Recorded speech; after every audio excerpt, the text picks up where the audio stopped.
कांग्रेस का सफाया है, कोई नाम लेने वाला नहीं है कांग्रेस। क्यों अकेले न दम है कांग्रेस पर? कांग्रेस है कहाँ? एनडीए भी का गठबंधन है, गठबंधन तो हो सकता है। एनडीए अखिलेश जी भी खत्म है, मायावती जी भी खत्म है, कौन है? कोई विपक्ष में नहीं है। 400 पार तो है, ये देवरिया 4 लाख पार करके शशांक मणि त्रिपाठी को भेजेगा। कांग्रेस की नीतियां कितनी फेल्योर रही हैं कि जनता लगातार चुनाव में उनको नकार रही है। आज के डेट में 2024 में कितने मेडिकल कॉलेज, जिले जिले में मेडिकल कॉलेज बन रहा है, एम्स बन गया आपका, फर्टिलाइजर का इतना विकास हुआ, मोदी जी को क्यों कहना पड़ रहा है कि अगर कांग्रेस की सरकार आएगी तो बहन बेटियों के मंगलसूत्र जो है नक्सलियों के हवाले कर दिए जाएंगे? ये क्यों कहना पड़ रहा है? विकास के आधार पर अभी कांग्रेस के बहुत बड़े नेता सैम पित्रोदा ने कहा है, घोषणा पत्र में 1 लाख रुपए महिला सशक्तिकरण के नाम पे देने की बात कही है, वो घोषणा पत्र आपको नहीं दिखाई? अरे आप जैसा पत्रकार इस बात पर विश्वास कर रहा है? पूरे भारतवर्ष में 30 करोड़ महिलाएं हैं। 30 करोड़ महिलाओं को अगर 1-1 लाख रुपया देते हैं तो वो 30 लाख करोड़ होता है।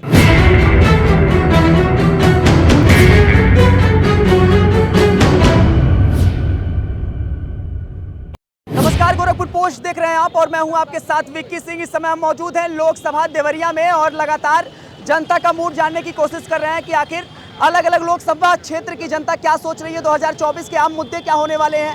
क्या प्रधानमंत्री तीसरी बार प्रधानमंत्री की गद्दी पर बैठने वाले हैं या नहीं? या इंडिया गठबंधन का कोई चेहरा आने वाला है?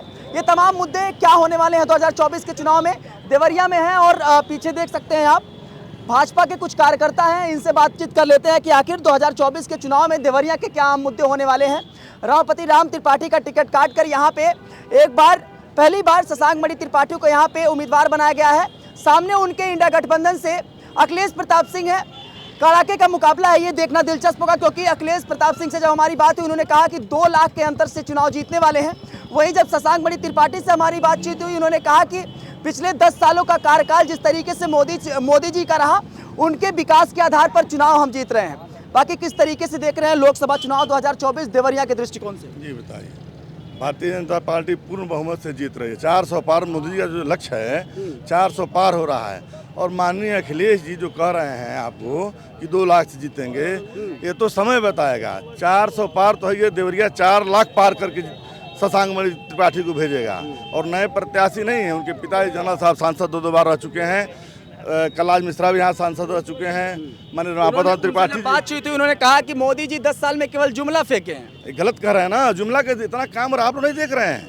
आप बताइए उनकी बातों का कैसे ये बात हर तरफ विकास हो रहा है मोदी जी का, हर तरफ काम चल रहा है। देखिए ना कहाँ काम नहीं हो रहा है, किस रोड पर आप जाइए चारों तरफ हाईवे बना हुआ है। नेताजी, मोदी जी विकास कर रहे हैं, आप भी मान रहे हैं और लगभग सब लोग मान रहे हैं। और पिछले 10 सालों में जो काम हुआ है उस आधार पे लोग विकास पुरुष के तौर पे मोदी जी को देख रहे हैं। लेकिन सवाल ये हो जाता है कि आखिर जब वो 10 सालों में मोदी जी ने काम किया तो अभी परसों के भाषण में उन्होंने इस बात का जिक्र क्यों किया? अब हम जब भी 5 वर्ष का चुनाव आता है, आम चुनाव आता है, तो वो क्यों कहते हैं कि अल्पसंख्यक का भारतीय संसाधन पे अल्पसंख्यक का पहला हक होना चाहिए? 2006 के भाषण मनमोहन सिंह ने जब दिया था, वही भाषण बार बार क्यों कोट करते हैं? क्या मुसलमान देश में मुसलमान जो भारत में मुसलमान रहते हैं, इनका कोई योगदान नहीं है देश में? भारतीय जनता पार्टी में सबका सम्मान है, मुसलमान का भी सम्मान है, क्यों नहीं सम्मान है? शहनाज हुसैन बिहार में है, हमारे पार्टी सांसद रहे हैं। हमारे पार्टी अब्दुल कलाम जी हैं, तमाम लोग हमारे पार्टी से हैं, बहुत मुस्लिम हैं। हाँ, ऐसा थोड़ी है। तो मुसलमान का ही सम्मान है। सभी वर्ग, सभी जात, सभी धर्म का सम्मान है। मोदी जी, योगी जी के नेतृत्व में प्रदेश देश विकास कर रहा है। और 400 पार का मोदी का जो लक्ष्य है, 400 पार से अधिक उम्मीद हो रही है कि अधिक से अधिक वोट मिलेगा और सीट मिलेगी पार्टी को। अरे कांग्रेस वाले कह रहे हैं कि 400 पार केवल दिखाने के लिए है, वो 150 में कांग्रेस का सफाया है, कोई नाम लेने वाला नहीं है कांग्रेस। क्यों अकेले न दम है कांग्रेस पर? कांग्रेस है कहाँ? एनडीए भी का गठबंधन है, गठबंधन तो हो सकता है। एनडीए अखिलेश जी भी खत्म है, मायावती जी भी खत्म है, कौन है? कोई विपक्ष में नहीं है, कोई विपक्ष में कोई नहीं है। कहीं खड़ा होकर देखिए, लोकतांत्रिक देश में विपक्ष का ना हो रहा ये नहीं, विपक्ष में आज की डेट में कोई नहीं है। देखा जाएगा तो विपक्ष में कोई नहीं है। भारतीय जनता पार्टी के सामने क्यों गठबंधन करके लड़ रहे हैं? अगर लड़े मैदान में आना है, कांग्रेस है क्या? कोई मुद्दा है कांग्रेस पर? तो क्षेत्रीय पार्टियों का गठबंधन तो एनडीए के साथ भी है, मोदी जी के साथ भी है। जो साथ रहता है लेके चलता है उसकी बात नहीं है, लेकिन कांग्रेस का कोई वजूद नहीं है। आज की डेट में कोई वजूद नहीं है। समाजवादी पार्टी का? समाजवादी पार्टी क्या करेगी भैया? लोकल पार्टी है, लोकल पार्टी की पार्टी, और क्या समझ अरे रहे हैं? इंडिया गठबंधन कर लिया तो कुछ असर तो होगा। अरे कोई असर दिल्ली नहीं। का रास्ता यूपीएस तय होता है। आज समाजवादी मिले पार्टी हैं, की उपस्थिति फिर चुनाव बाद भी मुलाकात हो सकती है हम लोग से। आप देखिएगा 4 लाख पार देवरिया से शशांक मणि त्रिपाठी जीत के जा रहा सही है। कह रहे हैं नेताजी, 4 लाख पार हो जाएगा। देखिए, कोई भी पार्टी अपने नीतियों के बल पर आगे बढ़ती है।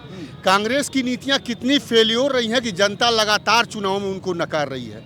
आप उदाहरण के लिए 2014 से पहले देखिए कि पूरे उत्तर प्रदेश में कितने हवाई अड्डे थे, कितने मेडिकल कॉलेज थे, कितने एक्सप्रेसवे बन रहे थे, और आज के डेट में 2024 में कितने मेडिकल कॉलेज, जिले जिले में मेडिकल कॉलेज बन रहा है, एम्स बन गया आपका, फर्टिलाइजर का कारखाना। इतना विकास हुआ, मोदी जी को क्यों कहना पड़ रहा है कि अगर कांग्रेस की सरकार आएगी तो बहन बेटियों के मंगलसूत्र जो है नक्सलियों के हवाले कर दिए जाएंगे? ये क्यों कहना पड़ रहा है? विकास के आधार पर वोट अभी मांगना। कांग्रेस के बहुत बड़े नेता सैम पित्रोदा ने कहा है कि चुनाव में हमारी सरकार बनती है तो हम किसी व्यक्ति के मरने पर उसके पूरे प्रॉपर्टी का 55% जो है सरकार के खाते में जब्त करवा देंगे और 45% जो है केवल उस व्यक्ति को मिलेगा। घोषणा पत्र में 1 लाख रुपए महिला सशक्तिकरण के नाम पे देने की बात कही है, वो घोषणा पत्र आपको नहीं दिखाई देता सर? अरे आप जैसा पत्रकार इस बात पर विश्वास कर रहा है? पूरे भारतवर्ष में 30 करोड़ महिलाएं हैं। 30 करोड़ महिलाओं को अगर 1-1 लाख रुपया देते हैं तो वो 30 लाख करोड़ होता है। पूरे हिंदुस्तान की जीडीपी केवल 45 लाख करोड़ है। 30 लाख करोड़ आप 1-1 लाख रुपया बांट देंगे, 15 लाख करोड़ में ये देश चलेगा? सेना कैसे चलेगी? सड़क कैसे बनेगा? स्वास्थ्य कैसे होगा? शिक्षा कैसे चलेगी? देश कैसे चलेगा? 30 लाख करोड़ तो महिलाओं को बांट देंगे। जुमला है वो अब आप खूब अनुमान लगाइए कि 45 लाख करोड़ हमारी जीडीपी है, 30 लाख करोड़ हम महिलाओं को दे देंगे, क्या 15 लाख करोड़ में देश चलेगा? ये सब बातों पर विश्वास करना। कैसे देवरिया का चुनाव किस तरफ जा रहा है? देवरिया का चुनाव एक तरफा जा रहा है। पिछले 2 चुनाव का इतिहास देख लीजिए, बढ़ते हुए क्रम में है। कलराज जी 2.5 लाख से जीते थे। माननीय शशांक मणि त्रिपाठी में ऐसा क्या है? रामपति राम का त्रिपाठी का जो टिकट है वो कट गया और कई लोग दावेदार थे, सलम मणि भी दावेदार थे इसके। अब देख रहे हैं प्रचार कर रहे हैं। देखिए, सलम मणि त्रिपाठी जी या जो भी हमारे नेता हैं, हम जनता के ऊपर ओपिनियन हम लेते हैं। जनता की डिमांड थी कि इस बार लोकल को वोट दिया जाए, युवा को वोट दिया जाए, और भारतीय जनता पार्टी के शीर्ष नेतृत्व ने उन जनता के भावनाओं का सम्मान किया, लोकल को वोट दिया, लोकल को टिकट दिया और ऐसे व्यक्ति को टिकट दिया जो निष्पक्ष है और कई वर्षों से जनता की सेवा में लगा हुआ है। उनकी बेदाग छपी है, उनके परिवार की बेदाग छपी है। आज 2-2 बार सांसद रह के भी जनरल साहब पर 1 रुपये का कहीं दाग नहीं है। ये साधारण बात नहीं है। और भारतीय जनता पार्टी के किसी भी शीर्ष नेतृत्व पर 10 सालों में क्या आप 10 रुपये का भी ईमानदारी, बेईमानी का कहीं आप आरोप लगा पाए हैं क्या? एक ही आपके पास जुमला है, मोदी हटाओ, मोदी हटाओ। आपके पास कोई एजेंडा है क्या? विकास का कोई एजेंडा है क्या? आप केवल मोदी हटाओ की बात करते हैं। हमने क्या दिया है जनता को? उज्ज्वला योजना के, अभी आप मुसलमानों की बात कर रहे थे, क्या कोई हमारे मुसलमान भाई कह सकता है क्या कि जात के नाम पर उज्ज्वला गैस की योजना से उसको अलग कर दिया गया हो? क्या किसान सम्मान निधि जो मिलती है, क्या हमारे किसी मुसलमान भाई को या किसी भी जात के भाई को अलग कर दिया गया है क्या? हमको घर घर नल पे पानी दे रहे हैं, आवास दे रहे हैं, शौचालय दिए हैं। किसी भी योजना में कोई भी जात के लोग कह सकते हैं क्या कि हमने उनको जात के आधार पर छांट दिया है? हम सर्वजन विकास की बात करते हैं और उसी पर हम जो भी वादा किए हैं, आप मुद्दों की बात करते हैं। मैं आपसे पूछना चाहता हूं और पूरे हिंदुस्तान की जनता से पूछना चाहता हूं, किसी माई के लाल की हिम्मत थी क्या कि धारा 370 कश्मीर से खत्म कर दे? भारतीय जनता पार्टी ने वादा किया था और किया। हम अपनी सांस्कृतिक विरासत को आगे बढ़ा रहे हैं। किसी भी माई के लाल की हिम्मत थी क्या? 500 सालों से ये मामला चल रहा था। राम मंदिर बनवाया भाजपा ने। राम मंदिर बनवाने का हमारा मैनिफेस्टो में था, हमारे घोषणा पत्र में था। हमने जो कहा वो किया। हम पे तो आरोप लगते थे कि रामलला हम वहीं आएंगे, मंदिर वहीं बनाएंगे, डेट नहीं बताएंगे। हमने डेट भी बताया और मंदिर चालू भी कर दिया। हमारी सांस्कृतिक विरासत है। आरोप भारतीय जनता पार्टी पे केंद्रीय एजेंसी, जो जांच एजेंसियां हैं, उनके ऊपर भी लगती हैं कि तमाम, देखिए केजरीवाल का भी मैटर चल रहा है, तो तमाम आरोप लगते हैं भारतीय जनता पार्टी पे कि जो जांच एजेंसियां हैं, चाहे सीबीआई हो और तमाम जो एजेंसियां हैं जांच की, उनको जो है भारतीय जनता पार्टी ने खरीद लिया। कैसे देखते हैं इस बयान को? गलत बयान है, ये बयान गलत है, जो भ्रष्टाचारी है। टाइमिंग पे भी बड़ा सवाल उठता है कि जब देखिए चुनाव आ गया तो भ्रष्टाचारी है, उसकी जांच होती है, सदियों से होता है, और जांच में जो पाया जाता है उस पर कार्रवाई होती है, हमेशा होता है। वो कोई दल से जुड़ा। मोदी जी 400 पार करने वाले हैं। हाँ, 400 पार कर। 400 पार हो जाएगा।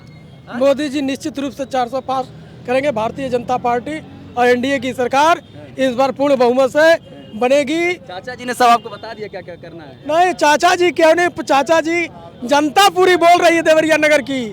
चाचा जी तो दल के हैं, वो बोले, जनता ही बोल रही है यहाँ की, पूरी जनता बोल रही पूरी है। जनता बोल रही, भारतवर्ष बोल रहा है। 400 बोल रहा है 400 पार। मोदी जी इस मोदी जी बार 400 पार होंगे। अच्छा, अरे वाह, ये मोच देखिए, क्या शानदार मोच रखा है महाराज, वाह। तो क्या लग रहा है इस बार चुनाव में? इस बार के चुनाव में सबसे पहले भारतीय जनता पार्टी, योगी आदित्यनाथ जी महाराज जिंदाबाद।